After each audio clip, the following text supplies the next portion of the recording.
Hello and welcome to this evening's edition of E-Prime. I am Daedrian.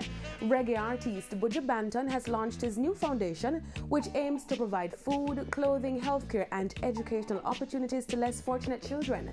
The foundation was established to ensure that youths up to 20 years old have equal opportunities to succeed through skills training and educational opportunities. The announcement was made on his Instagram account last Friday.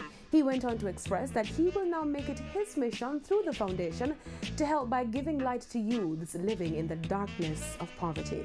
Good one, Buju. Dancehall artist Tommy Lee Sparta has inked a new management deal with Boss Lady Music, a record label based in Los Angeles and Jamaica.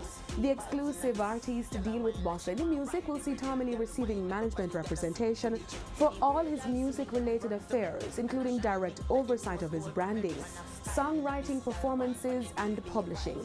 Tommy Lee says this new management has the ability to take his career to the next level, as it intends to give the Sparta boss the management support and creative planning required to do just that.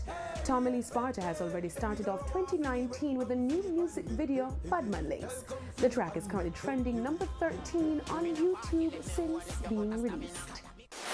Now, dancehall DJ Manga Honorable recently broke his silence after he was involved in a motor vehicle accident on Mandela Highway on Saturday. Manga has refuted reports that he was driving the car at the time of the crash, which claimed the life of a Canadian resident, Tashana Cumbermack.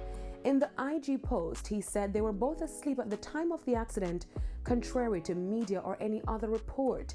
Attorney for Manga Honorable Christopher Townsend confirmed that his client is now recuperating and believes that Manga is unlikely to face charges following the accident.